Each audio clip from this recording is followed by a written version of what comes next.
bientôt. Voici votre émission où nous aurons 2 invités par mois pour vous. Et chaque semaine, l'actualité sportive. On fait le topo de tous les sports.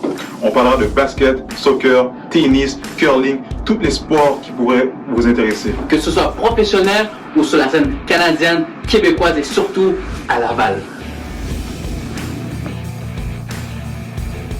On a tous un rêve dans la vie.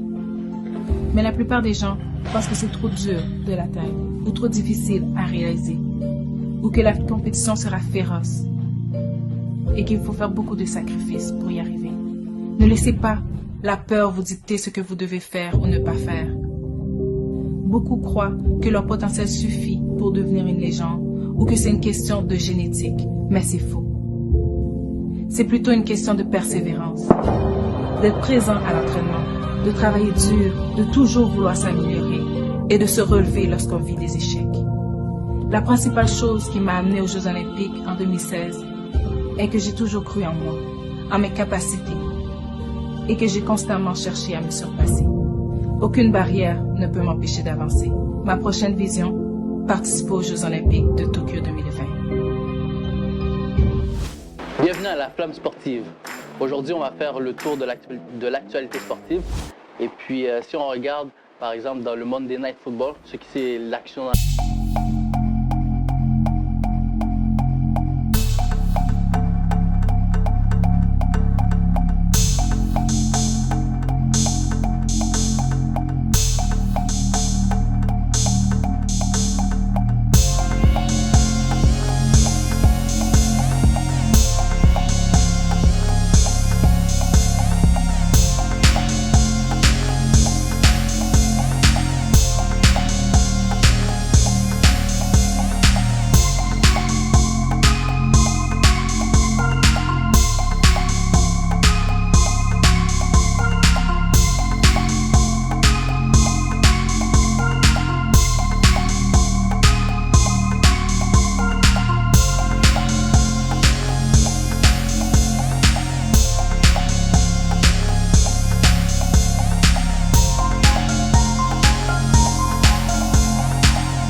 Au retour, David Charlot, on va discuter plus en profondeur. Merci. Suivez Group Station Canada, le chemin de l'information. De retour à la Flamme sportive, en compagnie de mon collègue David Charlot. Yes sir, comment ça va Jean-Marie? Ça va super bien, premier épisode. Ouais, j'ai hâte de commencer le premier épisode, Group Station, on y va? Ok, bon. Si on commençait par le hockey, Ouais. Vu qu'on est au Québec, il y avait la draft pendant la semaine, les sélections, et on savait que New York, les Rangers de New York, ils allaient sélectionner Alexis Lafrenière. Peu importe l'équipe qui allait prendre le premier tour, qui allait prendre le premier choix, pardon, ils allaient sélectionner Alexis Lafrenière. Mais ils ont quand même eu beaucoup d'offres et ils les ont toutes refusées. Donc moi je pense qu'ils ont été un peu avares aussi, ils demandaient quand même beaucoup s'ils n'ont pas donné, selon moi.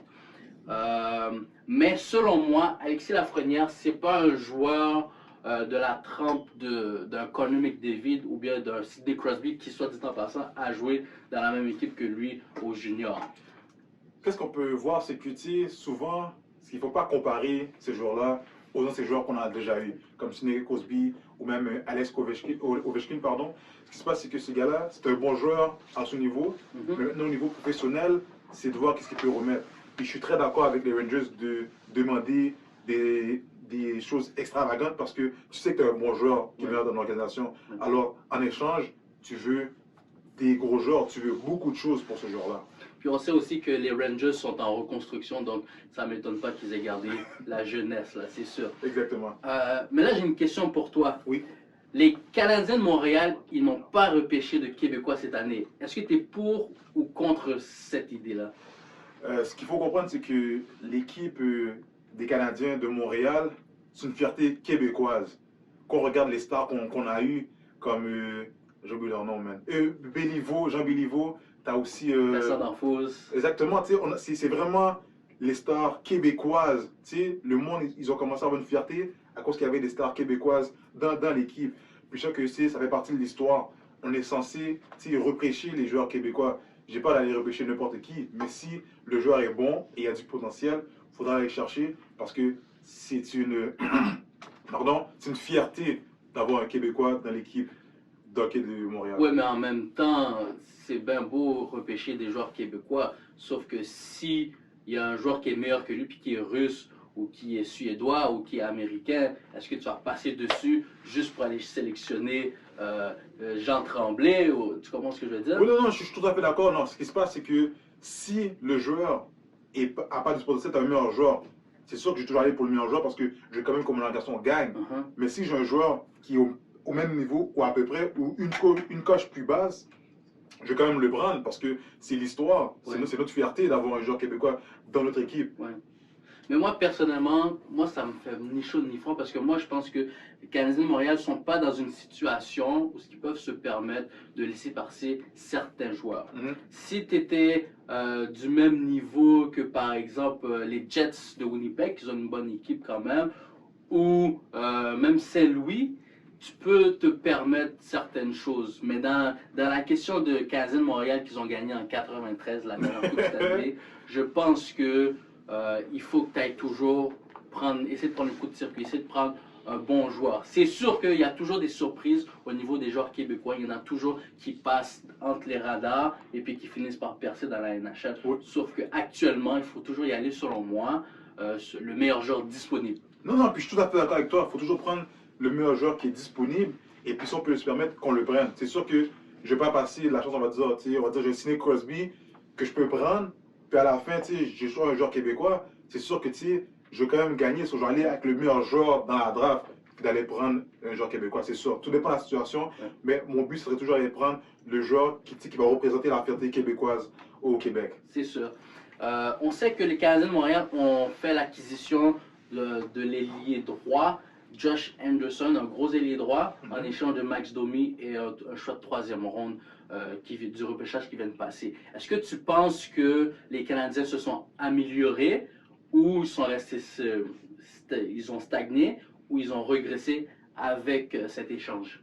Mais moi, avec l'échange, ce qu'on peut voir, c'est qu'avec Domi, dès qu'on l'a échangé, tout de suite, il s'est... Il a donné des propos contre Claude Julien. Là, contre le coach. Alors, on s'entend que il y avait déjà des problèmes dans le vestiaire. Alors, qu'on l'échange, c'est sûr que Josh Anderson va amener une autre vibe dans le vestiaire. Là, maintenant, c'est de voir ce qu'il peut apporter à l'équipe. Pour voir ce qu'il va apporter, ça va se voir dans les matchs préparatoires et pendant la saison. C'est là qu'on peut avoir vraiment jugé l'acquisition qu'ils ont fait avec Josh Anderson. Mais moi, je pense que Josh Anderson, c'est un bon joueur, sauf que je sais qu'il a été signé là cette année pour 7 ans, 38,5 millions. Est-ce qu'il le mérite? Il n'a pas encore fait ses preuves dans la ligue pour mériter un salaire comme ça, surtout qu'il était blessé la majorité de la saison cette année. Donc, c'est quand même un assez gros salaire, compte tenu qu'il y a beaucoup d'agents libres disponibles de quand même relativement de bonne qualité. Et aussi, je vais souligner aussi que Patrick Laine était disponible avec les Jets. Je ne sais pas c'est quoi le prix demandé par les Jets, mais je pense que si tu veux que ton organisation gagne et que ton gardien de but numéro 1 qui est Carey Price et que ton défenseur, j'allais dire Piqué Souben, chez Weber, que ton défenseur chez Weber, eux autres, ils te le disent, tes joueurs te disent, je veux gagner. C'est pas un Josh Anderson qui va te donner la Coupe Stanley. Tu as plus de chances de remporter la Coupe Stanley avec un Patrick Laine qu'avec un Josh Anderson. Sauf que si Josh Anderson serait dans l'équipe et Max Domi serait encore dans l'équipe, j'aurais dit que le Canadien s'est beaucoup amélioré. Sauf que là, tu as quand même donné un bon morceau. Tu sais, Domi, il y a quand même... moi, je pense que chez les Blue Jackets, Max Domi va faire une très bonne job. Cela dit, il n'a pas joué comme il devait jouer cette année, Mais on sait tous, avec la situation du COVID et tout, il y a beaucoup de joueurs qui ont connu une saison plutôt basse. Yeah. Mais est-ce que le Canadien s'est amélioré? Je ne suis pas prêt à dire oui tout de suite. On va voir comment la saison va se dérouler. C'est sûr qu'avec Jake Allen dans les buts comme réserviste à Carey Price, définitivement dans les buts ils se sont améliorés. Là, il n'y a aucun doute là-dessus, ils se sont vraiment améliorés. Là, Carey Price va pouvoir prendre des days off pour être toujours en forme, toujours en pleine shape, en top shape à chaque match qu'il va jouer. Et Jake Allen, on sait qu'il va pouvoir bien faire la job par la suite. Je ne sais pas si tu es d'accord avec moi là-dessus. Là. Non, je suis d'accord, mais l'affaire grave, c'est qu'il faut comprendre que, tu sais, s'ils ont échangé Domi, c'est qu'il était un problème. Puis, ce qui s'est passé, c'est que, comme tu as dit, c'est de voir, c'est d'attendre pour voir, tu sais, ils ont fait l'échange, c'est de voir qu'est-ce qui va se passer durant la saison. Tu sais, moi, j'ai besoin de voir, peut-être pas 2 matchs, mais c'est une vingtaine de matchs, pour dire, OK, le Canadien a fait un bon choix, le Canadien n'a pas fait un bon choix. Ça serait d'attendre, d'être un peu patient. Ouais. Non, c'est sûr. On va essayer d'être un peu patient, même si on sait qu'à Montréal, les fans ne sont pas toujours patients avec les nouveaux arrivants chez le Canadien. Mais on va essayer, on lance l'appel aux fans, soyez un peu patients avec Josh Anderson, s'il vous plaît, pour pas qu'il s'enfuit là. Si on passe à la NBA, oui. Je sais que Jimmy Butler là, dans ta tête. Jimmy Butler, man, tout un joueur, tout un joueur. Qui aurait cru que les Miami Heat seraient en finale cette année 2020 contre les LA Lakers? Personne. Même moi, je ne vais pas vous mentir, moi, Miami, là, ils n'étaient même pas dans le tableau. Jamais. Mais quand on regarde Jimmy Butler et ses anciennes équipes, il a toujours fait les séries éliminatoires. C'était avec les Bulls de Chicago, les Sixers de Philadelphie, puis, pardon, avant, ça c'était les Timberwolves de Minnesota, puis par après, avec les 76ers de Philadelphie. Ils ont toujours fait les séries éliminatoires. Jimmy Butler a toujours amélioré l'équipe dans laquelle il se trouvait.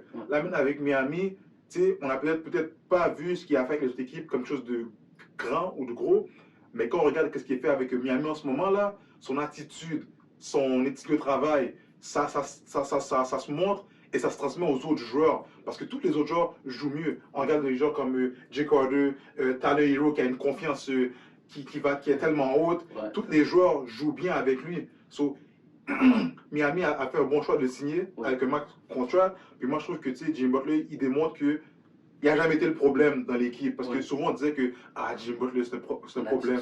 Attitude, tout ça. Mais quand on regarde Miami, qu'est-ce qu'il fait maintenant en finale? La première année, avec l'équipe, il sera en finale. Jimmy Butler n'a jamais été un problème. D'après moi, ce que je vois, dans mon opinion, Jimmy Butler n'a jamais été un problème. Il a toujours été la solution, car c'est un travailleur, puis il travaille toujours. Si vous écoutez les interviews qui disent, il se lève très tôt le matin, toujours prêt à travailler. Puis peut-être les autres équipes, comme il disait, je ne sais pas tout le monde qui voulait travailler. Maintenant, avec l'équipe qu'il y a, exactement, les autres joueurs, ils veulent toujours travailler. Ils sont là pour s'améliorer à chaque jour.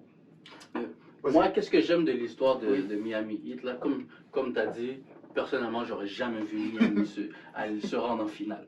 Pour moi, Miami, qu'ils aient battu le Magic d'Orlando, ok. Mais après ça, les Bucks devaient les éliminer. Oui. Ok, ils ont passé les Bucks très rapidement en plus. Mais après ça, c'était Celtics, Boston devait les éliminer. Oui. Et que ce soit Boston ou Toronto, parce que la Game 7 était quand même tight, que ce soit Boston ou Toronto, je pense que les deux équipes auraient pu éliminer Miami. Mais Miami a passé.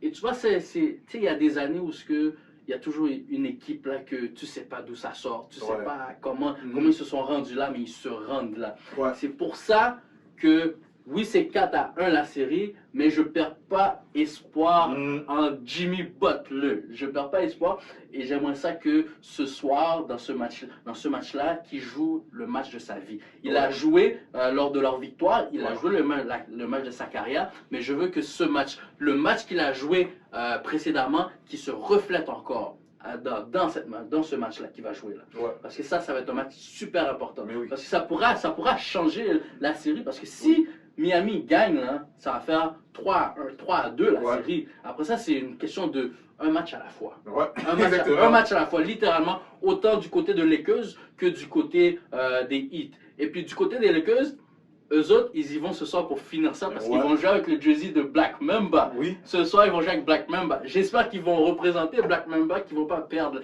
la game. J'espère qu'ils ne vont pas perdre la game. Moi, j'ai pas peur. Pardon, moi, j'ai pas peur pour ça. Pourquoi? Parce que quand on regarde LeBron James, il est 38 victoires, 10 défaites Ouh. quand c'est temps de close un match. Quand c'est temps de finir avec l'adversaire, LeBron James, il perd pas son Il n'y a temps. pas le temps à perdre. Exactement. So, moi, j'ai pas peur pour ça, moi. Est-ce que je suis surpris s'il perd? C'est sûr que oui. Mais d'après moi, non. Mais comme tu as mentionné, Jay Butler, à la victoire des Heat, une performance incroyable. 40 points, un triple-double, je pense que c'était 11 à 6, 10 rebonds, ce qui était vraiment, vraiment incroyable. S'ils veulent gagner ce soir-là, parce que je sais qu'ils veulent gagner, C'est un match défensif qu'il doit jouer. exact, Il doit jouer défensif, défensif. puis Butler n'a pas le choix d'être en mode attaque. Ouais. Il n'y a vraiment pas le choix d'être en mode attaque. On a besoin de ces 30-40 points-là pour qu'ils puissent gagner. Tyler Hero, Jay Crowder, Toute l'équipe doit mettre la main à la pâte. contribuer. Ils n'ont pas le Il ne choix. faut pas attendre le 4e quart puis rentrer des gros shots. Il faut commencer à rentrer des gros shots là dès le début. Sauf que, je vais te dire Vas-y. quelque chose, selon moi, la clé Mhm. pour les Lakers, Ouais. ça va être quel match que Anthony Davis va jouer. Mhm. Parce que LeBron James, on sait très bien, LeBron James, il va se présenter, il va faire ce qu'il a à faire.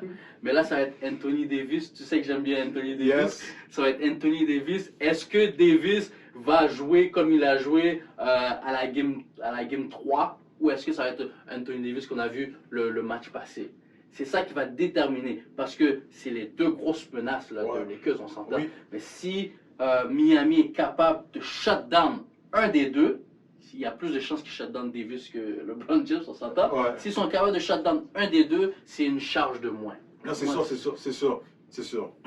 Puis si t'as entendu la nouvelle que Doc Rivers veut plus se faire appeler Doc à cause de monsieur Dr. Julius Erving, maintenant Ouais. c'est Glenn Rivers qu'on va devoir l'appeler à présent. J'ai entendu ça, mais moi je suis un peu je peux dire déçu. Ouais, je peux dire déçu de ce qui s'est passé avec les Clippers cette année, Mhm. surtout avec l'équipe qu'ils avaient, puis tous ils se sont sacrifiés pour pouvoir se rendre, excusez-moi, en finale, mais ils ne sont pas rendus en finale. Ouais. Ils ont sacrifié beaucoup de choix de repêchage pour avoir Marcus, non, pas Morris. il y a Morris, le frère jumeau. Il y a aussi, pardon, comment il s'appelle? Ils ont perdu des choix de premier tour pour avoir Paul George. Ils ont sacrifié plein de choses. Ils ont sacrifié leur, pardon, leur avenir jusqu'en 2026 pour avoir l'équipe en ce moment. Ouais. Puis ils ont perdu. Doc Rivers, on l'a mis dehors. C'est toujours facile de blâmer le coach. Ouais. Mais quand Paul George prend un lancer de la baseline, puis il frappe le board là, qu'est-ce que le coach peut faire? Le coach, Non. c'est pas de sa faute là si les joueurs ne mettent pas le ballon dans le panier. C'est sûr, c'est sûr. C'est à la fin, moi je dis que tu sais, c'est facile de blâmer le coach, mais c'était le travail des joueurs Ouais. de mettre le ballon dans le panier pour pouvoir gagner. Et puis à la fin, ils menaient la série 3-1, ils ont perdu 4-3 contre les Nuggets. Je trouve pas que le coach l'a blâmé, c'était les joueurs à faire le travail. Puis Doc Rivers a fait son travail. Je suis bien content qu'il y ait eu notre travail avec les 76ers. Ouais. Mais on connaît tous Doc Rivers, il a fait une bonne job. Ouais. Mais tu vois, moi j'ai de la difficulté avec les Clippers là, Mhm. parce que on s'entend que George a connu peut-être sa pire saison, là, Ouais. selon moi. Là. Il a connu sa pire saison, sa valeur a grandement chuté. Oui. Mais je pense qu'il a les atouts pour reprendre ça en main. Il a les atouts. Il a une année, il reste une année pour Il reste le prouver. Mais non, mais on s'entend quand même si qu'il foire cette année, là, ok, on s'entend que ça, c'est quand même pour George, là. Il va quand même signer un bon contrat pour tout ce qu'il va, là. Est-ce que On tu s'entend te là-dessus. rappelles de gars, comment il s'appelle encore? Oui, Carmelo Anthony? Non, tu peux pas comparer Paul George avec Melo. Non, Tu peux non, pas non, non. comparer avec Paul Quand je George avec compare, Melo. quand je fais la comparaison, en tant que c'est des bons joueurs, Ok, on ouais. s'entend? Puis regarde ce qui s'est passé avec Carmelo Anthony. C'est On a sûr. commencé à le mettre de côté rapidement. Oui, mais là, tu sautes aux conclusions très rapidement. Non, je saute pas, je dis non. Carmelo, Ça c'est sur une décennie là, que il y a eu la pente descendante. et Oui, tout, oui, non, à mais New ici, York. moi je dis que pour George, c'est là qu'il s'enligne. S'il continue comme ça, Ouais. je dis pas qu'il va signer un contrat parce que c'est vrai qu'il est quand même talentueux. Je Ouais. respecte le talent de Paul George Ouais. à 100%. Mais quand tu ne performes pas comme tu étais supposé performer, ben les équipes, ils perdent confiance en toi. Et ben ta valeur, comme tu as dit, mon collègue a dit, descend et ça va dans une pente.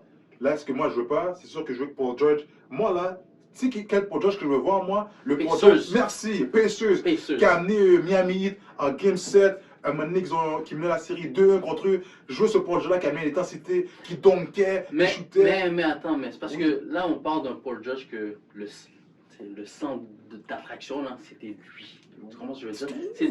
Oui, c'était lui, Il c'était était Paul le George. centre, mais C'était Paul George. il y avait Oui, des non, gars il y avec avait lui. des pièces. Non, il y avait des Oui. pièces autour de lui. Sauf Mhm. que c'était son équipe. C'était Ouais. l'équipe de Paul George. Là, maintenant, là, c'est l'équipe à qui? C'est l'équipe à Kawhi. Tu comprends? Moi, c'est l'équipe à Kawhi. Kawhi. Oui, c'est Moi, l'équipe à qui? j'aurais dit, c'est pas Kawhi. Comment je le vois là? C'est Les l'équipe à Clippers, qui? c'est leur équipe. Tu sais pourquoi je Vas-y. vais te dire non? J'aurais dit c'est leur équipe si les gars auraient step up puis qu'aujourd'hui ils auraient au moins été en finale de conférence. J'aurais dit c'est leur équipe, c'est une équipe. Sauf que là, moi je sais que c'est l'équipe à Kawhi. C'est l'équipe à Kawhi. Mais Kawhi n'a pas joué comme il a joué à Toronto. Il a pas joué comme. Il aurait dû rester à Toronto. Il aurait dû rester à Toronto. C'est pour lui là. Ça va l'apprendre à partir de Toronto. Il faut rester au Canada, man. Mais attends. Vas-y. Il y a des rumeurs qui disent que Doc Rivers ne s'entend pas vraiment avec Simmons, puis que peut-être que Simmons, dans les discussions d'échange, je ne sais Ouais. pas si les sources sont vraies ou pas. Moi non plus, tu sais, c'est que ça arrive avec la NBA, même le sport, dans le monde du sport, il y a beaucoup de rumeurs. Ouais. Ce qui va se passer maintenant, c'est que faut qu'on voit avec les pistes avec lesquelles on travaille. Uh-huh. On a Ben Simmons qui joue point guard, on a Joel Embiid qui est center. Mhm. C'est pas normal que j'ai mon center qui prend plus de shots de 3 points Ah. que mon point guard. Je comprends bien que, tu sais, c'est pas tout le monde qui est à l'aise pour shooter le 3 points. Mhm. Il y a du monde qui a leur force et leur faiblesse. Ouais. Quand on regarde des gars comme Rajon Rondo, maintenant, comment est-ce qu'il joue? Rondo, là, au début, là, il n'y avait pas une shot, là. Ah, C'était vraiment pas bon, là. Les gars laissaient le 3 points, ils shootaient même pas. Exactement, mais on regarde, il ne shootait pas, mais Dan Annick, ce qu'il faisait, Ouais. il shootait, il a augmenté son pourcentage. Graduellement. Exactement, son pourcentage de réussite. Moi, je trouve que Ben Simmons doit commencer à faire ça. Même si qui envoie sa brique, là, comme on dit, qu'il la lance. Oui. Pitch là ta shot. Ouais. Puis tu sais, ça arrive. Quand ça arrive, maintenant, il faut que tu développes cet outil-là dans ton arsenal. Si tu le fais pas, mais les gens, comme tu as dit, ils vont toujours avoir une stratégie contre toi. Ça fait que tu sais, ils vont être prêts à te contrecarrer. So, si on l'échange, puis l'échanger pour avoir le premier tour, jouer de qui, pour avoir le premier choix de repêchage qui pense qu'il être Lamelo Ball, je l'aurais pris moi aussi. Pourquoi? Parce que Lamelo Ball, il va toujours jouer. Ouais. Il shoot le 3 points, il fait une job de point guard. Ouais. C'est-à-dire que Ben Simmons, le fait qu'il refuse de prendre des lancers, il se limite. Et puis quand il se limite lui, il limite l'équipe aussi. Tu sais qui j'aimerais ça voir à Philadelphie? Oui. J'aurais enlevé Ben Simmons. Ok? Tu sais que je suis pas un fan de Ben Simmons. Non, ça. tu l'es pas. Je suis pas un fan. Parce que moi, pour moi, un point guard, t'es censé être capable de shooter le 3 points. Ça, Oui, en de tout cas, base. je suis pas un fan de Ben Simmons, mais j'aimerais ça voir Chris Paul et Luguensdorf à Philadelphie.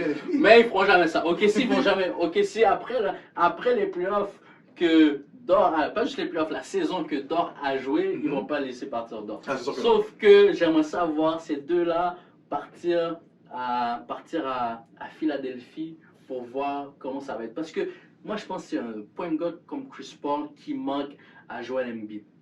Moi, je pense que c'est un bon point guard qui a la tête sur les épaules, qui est capable de bien contrôler le match, qui est capable de shooter, Ouais. qui est capable de passer un playmaker. C'est un joueur comme ça qu'il lui faut. Et Dort, pourquoi je mets Dort dans l'addition? Ouais. Côté défensif. Mhm. Il va shut down. En plus, dans l'Est, là. Ouais, c'est vrai. Arrête de me dire. Dans l'Est, ils vont ravager ça, là. Et en plus, oublie pas une chose, là. Il y a un gars qui est dans le free agent cette année. Oui. Monsieur Fred Van Vliet. Ça, là, ça va être tough. Moi, je pense que ça va être très tough pour Toronto. Tu penses? Il va demander beaucoup d'argent, là. Van Vliet t'a beaucoup aidé au cours des dernières années. Oui, là. mais ce qui se passe, c'est qu'il y en a aussi Carl Lowry, Ouais. ça se peut qu'il part, mais c'est pas encore sûr. Ouais. Mais ce qui arrive, c'est que maintenant, il faut que tu ailles voir ton futur Ouais. ou tu restes dans le présent. Ouais. Moi, je vais pour le futur. Je vais aller avec un gars comme Van Vliet. Uh-huh. Tout ce qu'il m'a amené durant les C'est playoffs, vrai, c'est vrai. toute l'expérience qu'il a amené, c'est sûr que je vais le signer. Ouais. Là, maintenant, c'est est-ce qu'on va avoir une entente pour pouvoir re-signer les deux? Ça reste à voir. Mais je suis tout à fait d'accord. Van Vliet, là, moi, impossible de se faire ça comme ça. Il est trop jeune. Non, mais il est bon. très utile, là, Van Vliet. Vraiment. Mais tu vois, pendant que tu amènes le nom de Kyle Lowry, Oui. moi je pense, ok, c'est comme, tu vois, la bourse, il faut vendre les actions pendant que c'est encore haut. Et je pense que s'il y a un moment pour trade Kyle Lowry, pour avoir quelque chose de décent, C'est un le bon moment. joueur, Mhm. ou bien des bons choix et tout, je pense que ce serait maintenant. Ouais, c'est le moment, c'est vrai. Parce que Larry va pas te faire plus qu'il a déjà fait. Il y a Ouais. plus de bonnes années derrière qu'il en reste devant. Donc, Ouais, moi, je pense que d'accord. ce serait le moment que Toronto, vous avez gagné votre ring. Non, c'est vrai, ils ont gagné leur ring l'année passée. Là, on peut se dire, OK, on va donner des chances à l'équipe pour Ouais. qu'ils aillent chercher des bons joueurs. Ça va prendre peut-être 5 ans avant que peut-être qu'ils redeviennent compétitifs comme ils sont présentement. Ouais. Mais je pense que c'est le moment pour que Toronto fasse un move comme ça, selon moi. Non, mais t'as fait raison parce que ça arrive, c'est que quand t'as un bon joueur, puis tu sais, il est dans ce qu'on appelle son prime, c'est là qu'il y a de la valeur. Là, il est dans la fin de son prime. Exactement. On s'entend, là. Tu sais, puis il faut que tu l'échanges pendant qu'il y a de la valeur. Parce que quand il perd sa valeur, c'est pas les mêmes joueurs que tu peux aller chercher. Puis quand on remarque bien, Toronto, eux, ils n'ont pas peur de faire ces moves-là.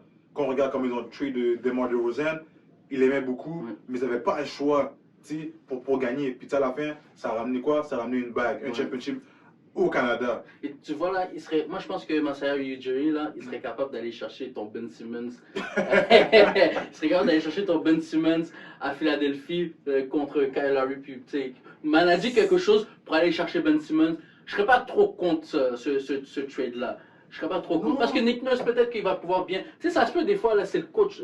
Le coach aussi va tu sais, te mettre dans une situation, dans une position plus gagnante, dans une position plus à ta place. Comment je veux dire? Oui, mais tu sais, quand tu regardes le style de Toronto, puis tu regardes comment Kyle Lowry joue, puis qu'est-ce que Kyle Lowry amène, C'est un grinder. exactement, puis tu sais, Kyle Lowry shoot beaucoup, là, tu sais, Ouais, il ouais. shoot le 3 points, tu sais, on a besoin de quelque chose de similaire, tu Non, sais. mais ils ont des bons shooters là. Oui, Toronto, là. mais regarde, j'aime ta messe pour là parce que avant que l'année que Kyle Lowry, par exemple, c'est comment Kawhi Leonard a rentré son 3 points contre Philadelphie. Ouais. Philadelphie avait beaucoup de shooters. Il y en a un que je me rappelle, c'est DJ Redick. Redick, il avait, ils avaient des bons shooters avec Ben Simmons, Ouais, mais ils n'ont pas été capables de battre Toronto. ouais. Tu sais, comment j'ai dit, c'est que. Ils ont pas été capables de battre Kawhi, pas Toronto, ils ont pas été capables de battre Kawhi. Mais Toronto avait joué une très bonne série. Non, Toronto était. Non, Toronto était on le donne. Non, mais. Mesdames et messieurs, mesdames et messieurs, on s'entend. Sans Kawhi, le pays, le Canada ne gagne pas. C'est sûr que Ah, non. non, C'est sûr que non. ça, c'est Mais on vrai, s'entend. c'est vrai. Il y a une équipe là, il y a des joueurs. Non, Pascal Siakam, 22 Fleet. En parlant de Pascal Green. Siakam, Oui. Pascal Siakam, je sais pas qu'est-ce qui se passe avec lui. Je sais pas si, tu sais, des fois là, il y a des joueurs que ce soit dans la NBA, NFL, NHL, il y a des joueurs ils font un rayonnement. Bref, Ouais, ils vont shiner pendant un petit bout de temps, puis après ça, on les entend plus. ouais. J'ai pas envie que ça arrive à Pascal Siakam parce qu'il y a un beau potentiel. Oui, J'ai pas envie que oui. ça lui arrive, puis surtout pour Toronto parce que ça va faire. Si Pascal Siakam ne joue pas comme il a joué, comme on l'a connu, Ouais. ça va faire très mal à Toronto. Non, c'est sûr. Très mal. Et c'est pour ça que le trade Larry, ce sera le bon moment parce que comme ça, tu pourras venir aller chercher des joueurs qui vont pouvoir compenser pour si jamais Pascal Siakam ne donne pas cette année. Ouais, puis tu sais, je suis content de t'amener ce point-là. Siakam, c'est un bon joueur, mais faut pas oublier que Siakam, lui, il est quand même jeune. Mhm. Tu sais, il vient d'arriver, il a commencé sa saison à l'NBA en 2016. Ça fait juste 4 ans qu'il est à l'NBA. Puis 4 ans à l'NBA, les gars, c'est déjà un All-Star. Tu sais, c'est pas une superstar, mais c'est une star quand même. Il est encore jeune. Ouais. C'est sûr que tu sais, les playoffs, comment ça s'est passé, c'est pas comme ça qu'on voulait que ça se passe. On aurait voulu qu'il performe plus. Ouais. Mais tu sais, je peux lui donner quand même une chance quand même, tu sais. L'année prochaine, moi, tu sais, Ouais, que ce que t'as fait là, c'était pas à toi cette année. Moi, que tu sais, quand c'est le moment de shine, c'est ton moment de rentrer les shots là, qui sont importantes, tu vas le faire. Il l'a pas fait cette année, il l'a pas fait, peut-être c'est pas grave, mais il y a encore l'année prochaine. On passe dessus. Exactement, on passe à autre chose. Sur moi, Siakam, je peux pas trop en vouloir parce que tu sais, c'est comme si Kawhi était là, Ouais. Danny Green était là. Ouais. Ça fait que tu sais, je peux manquer des shots, mais Kawhi ou Green Vont compenser. vont compenser. Mais là, toute la charge est sur mon dos cette année, puis tu sais, je dois prendre les rênes. Ouais. Ça n'a pas été évident, tu sais. Ouais. Non, mais c'est vrai que de ce point de vue-là, c'est vrai qu'on va, on va lui donner Oui, sa on va chance, donner- on va laisser, on va on va laisser regarder, on va Contrairement regarder à, contrairement à Paul George, là, non, Paul George, là, il te reste une année, là. L'année prochaine, là, tu te prouves ou pas. Il te prouve ou pas, parce C'est qu'on tout sait, vrai. on sait qu'est-ce que Paul George peut faire. Moi, c'est pour ça que je parle comme ça. Mais Je sais c'est qu'est-ce qu'il vrai, peut c'est faire. vrai. Non, mais c'est vrai, quand tu connais le potentiel du joueur, surtout qu'est-ce qu'il a déjà fait, tu t'attends à ce qu'il répète. Surtout en compagnie d'un joueur comme tu sais, Kawhi à côté de toi. Là. Kawhi. C'est deux joueurs quand même similaires. Là. Yo, Lou Williams, Montrells, Zubac, Non, ils ont- Patrick Beverly. Ah, man, ils ont trop de joueurs. Non, ils ont, tu sais, si on compare à d'autres équipes, là, Ah, man. Clippers serait censé être en finale présentement. Là. Je sais que t'es pas trop d'accord avec la finale. Non, je suis pas trop d'accord, mais faut pas oublier. Puis on regarde, juste pour, tu sais, pour clôturer celui-là, regarde Lakers, regarde Clippers. Clippers, là, ils ont vendu leurs prochaines années Ouais. jusqu'en 2026. Ah, ils ont Regarde les liquidé. Lakers. Lakers a donné pour un joueur, Anthony Davis, ils ont quand même donné beaucoup, Ouais. mais pas plus que Clippers, là. Ouais. Pas plus, là. Ils ont plus de succès. Et tu vois, ironiquement, le DG de Clippers a gagné le DG de l'année. Moi, je la comprends pas celle-là. Moi, honnêtement, Executive of the Year, je la comprends pas parce que, selon moi, je suis sûr qu'il a presque pas travaillé là. Je pense que Kawhi voulait déjà aller là-bas. Ah, De un, je pense que George aussi voulait déjà aller là-bas. George et Kawhi se sont parlé. On va là-bas, ok. Peut-être ils n'ont même pas parlé au DG là, pour y aller là. Donc, puis en plus ton équipe, ils font même pas qu'est-ce qu'ils sont censés faire. Ils sont censés aller en finale, ils sont pas là, ils sont éliminés par une équipe. Tu sais, je veux pas manquer de respect à Memphis là. Non, à Nuggets, Denver, pardon, yeah. à Denver Nuggets là. Je veux pas leur manquer de respect, sauf que c'est une équipe que tu devais passer là. Non, facile. En plus que tu mets 3-3-1, puis, tu sais, dans le monde du sport, des fois, ils remettent, tu sais, des trophées, des awards à du monde. T'es comme, comment? Comme Nick Nurse cette année, j'ai rien contre Nick Nurse, c'est un très bon coach, sauf que c'est pas lui qui devait gagner Non, le coach of the year cette année. Coach Julia, c'était supposé être le coach, je ne me souviens pas son nom, le coach, l'entraîneur-chef des Oklahoma City, ou, Brad Stevens, je pense. je suis pas sûr de son nom, mais ça serait sinon Eric Spoelstra de Miami. Tu sais, c'est les accomplissements que tu as fait pendant l'année qui devraient compter. Ouais. Où ouais. tu te rends. Parce que, tu sais, Toronto ne fait pas les playoffs cette année. Est-ce qu'on lui donne le trophée du meilleur coach? Je suis pas sûr. Puis, tu sais, il s'est rendu là, c'est comme tu as dit, je reste pas son respect. Nick Nurse, c'est un bon coach. Ouais. Mais moi, je trouve que, tu sais, c'est qu'est-ce que tu ramènes. Toronto était supposé faire les playoffs. Toronto était supposé se rendre, rendu cette année. Surtout, tu as gagné l'année passée. Si tu as gagné l'année d'avant, ton coach ne peut pas gagner le coach Non. l'année d'après. Moi, je pense que non. Parce que, comme tu as dit, on ne s'attendait pas à ce que Miami se rende où ils sont présentement. Ouais. Ça, c'est un. Même OKC est bien qu'ils se sont fait éliminer. Sauf qu'on ne s'attendait même pas à ce qu'ils fassent les playoffs. On s'attendait qu'ils finissent dernier. Là. Exactement. Personne n'avait confiance en cette équipe-là. Là, l'équipe a montré que non, on est là, Yeah. on va jouer. Et ils se sont rendus en playoff. Et ils ont bien performé en playoff. Donc, moi, je pense que c'était, comme tu as dit, c'était un des deux coachs qui devait gagner le coach of the year. Sauf que là, bon, peut-être que, tu sais, comme tu dis, ils ont préféré Nick Nurse à cause de ce qu'il a fait l'année passée. Enfin, bref, c'est... Ce qu'il a fait avec l'aide de Kawhi. Pour finir, on va parler un peu de football parce que tu sais, ça vient d'être parlé. Il y a beaucoup de cas de COVID présentement, dont chez les Titans de Tennessee. Ça me fait mal hein, parce que moi, dans mon pool pas de hockey, mais dans mon pool de football, là, ça fait 2 semaines là, que leurs matchs sont reportés. Donc c'est presque à chaque jour, ou bien pas nécessairement à chaque jour, mais il y a toujours des cas qui se découvrent. Fait que ça fait en sorte que les matchs sont décalés jusqu'à être reportés. Ouais. Et même que la NFL a dit que peut-être que bon finalement pour le playoff picture, pour les playoffs, ceux qui vont faire partie des séries, ça va être, on va calculer ça non pas par le nombre de victoires, mais par le pourcentage de victoires. Okay. Vu que je pense qu'ils voient déjà qu'il y a des équipes qui vont pas jouer 16 matchs, ils vont peut-être jouer 12, 14, on va voir. Ça dépend du Covid parce que tu sais, comme je te dis là, ça dépend vraiment.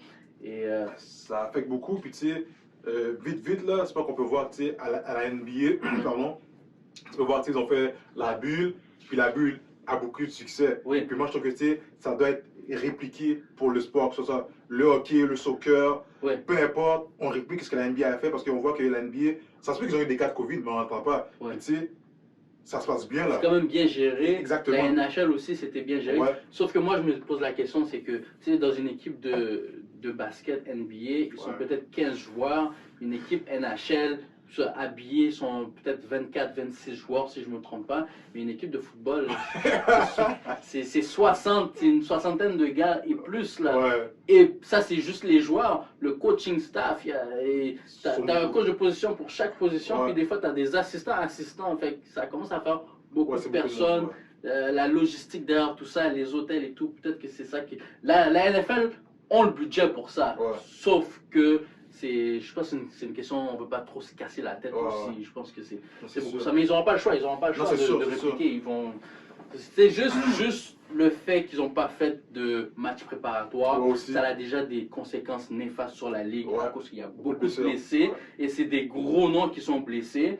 Et là maintenant, avec la situation du Covid qui ne se sont pas adaptés Mhm. convenablement, ça fait qu'il y a des cas de Covid. Et là, un des cas, Cam Newton, Ouais. qui a le Covid. En plus, lui, il est asymptomatique. Donc peut-être qu'il y a d'autres joueurs dans l'équipe qui ont le Covid. On va le savoir dans Ouais. les prochaines heures. Mais ça, c'est dommage pour lui parce que, veut pas, on va toujours comparer Cam Newton avec Tom Brady. Et ouais, qu'on le veut ou non. Mais il a littéralement pris la place de Tom Brady. Ouais. Mais là, Tom Brady a pris les devants, là, présentement. Mhm.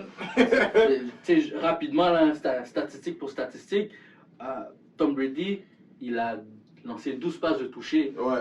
Cam Newton en a lancé 2. Ouais, mais tu sais, qu'est-ce qui arrive, c'est qu'il faut voir aussi, tu sais, Brady puis Cam Newton n'ont pas le même style de jeu. Cam Newton va plus courir avec le ballon, voir Brady, lui, va plus lancer, plus chercher la passe pour aller faire le touchdown. C'est vrai, sauf que faut pas oublier que tu as un carrière. Ouais. Ouais, C'est- ouais, faut que tu lances. Tu peux pas avoir. 2 passes de toucher, là. Ça, beaucoup, ouais. C'est 14 points, là. C'est un match, ça. Ça, c'est un match. Ouais. 2 passes de toucher. T'as rien fait, là. Tu fais pas ta job de Non, carrière. non, je suis- Personnellement, tu fais pas ta job de carrière. Je là. suis. Donc, tu sais, il va devoir faire plus confiance à ses receveurs, puis lancer un peu plus le ballon, là. Tu sais, on sait qu'il est capable de courir. Ouais. Il a fait 4 touchés par la course. On sait. Mais ça devrait être ta deuxième ou même ta troisième option. Ouais, non, c'est sûr, c'est sûr, c'est sûr. On sait que tu es une menace là-dessus. La défensive va s'ajuster par rapport à toi. Et là, maintenant, c'est toi de prendre cet avantage-là, puis de le transformer au profit de tes receveurs. Oui. Parce que peut-être que tu vas faire un roll-out, la défensive, elle va venir sur toi pour fermer sur toi, pour pouvoir faire le sac ou te plaquer, parce qu'ils savent que tu es capable de courir. Ouais. Sauf que là, ça va libérer peut-être tes receveurs, et là, il faut une petite passe, puis tu comprends ce que je veux Non, dire? non, je suis, c'est sûr qu'il faut qu'il lance le ballon. Mais, tu sais, comme que j'ai dit, c'est un style, tu sais, c'est son style à lui. Mais, comme tu as dit, il faut qu'il soit capable de lancer aussi. Il faut qu'il soit capable de faire les deux. Puis, dans le cas de Cam Newton aussi, tu sais, qui a attrapé le Covid, ça l'aide pas pour se prouver encore cette année, pour montrer que, tu sais, il est encore un des top QB de la Ligue. Ouais. Là, il va manquer un match. Il a manqué le match passé, je pense que c'était mardi, si je ne me trompe pas. Lundi. Lundi. Il a manqué, ça fait que lui, un autre bâton dans les roues qui l'empêche Ouais. de se prouver. Parce que moi, je suis sûr qu'il est là, le match, c'est sûr qu'il se passe comme ça. Non, c'est sûr. On va suivre les choses et puis on va voir comment ça va aller. Ouais. Et puis, c'était ça pour notre petite discussion. Ouais.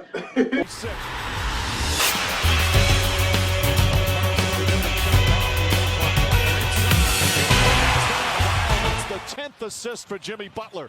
Third quarter, as this presentation of the NBA Finals will continue after this message and a word from our ABC stations. Butler guarded by Morris. Eh oui, Jimmy Butler, numéro 22 du Heat de Miami, a remporté la 5e rencontre contre le Los Angeles Lakers par la marque de 111 à 108. Notons que Butler a fini la soirée avec un triple-double. Donc, les 2 victoires qu'ils ont eues, Jimmy a fait un triple-double. Ça dit tout, mesdames et messieurs. Et puis, il faut dire aussi que LeBron James a très bien joué, sauf que son équipe n'a pas su le supporter parce qu'ils ont tiré de l'arrière pratiquement toute la rencontre et ont fait des erreurs réprochables. Jimmy Butler qui a 5 steals quand même, 5 steals, 5 interceptions, c'est fabuleux. On attend dimanche 7h30 la rencontre, la 6e rencontre. Est-ce que Butler et sa troupe va pouvoir provoquer un 7e match? On va le savoir, on a hâte. Et aussi, notons aussi que les Blue Rays de Tampa Bay ont défait les Yankees de New York par la marque de 2-1, ce qui fait en sorte que les Rays remportent la série par la marque de 3-2. Vous suivez Groove Station Canada, le chemin de l'information.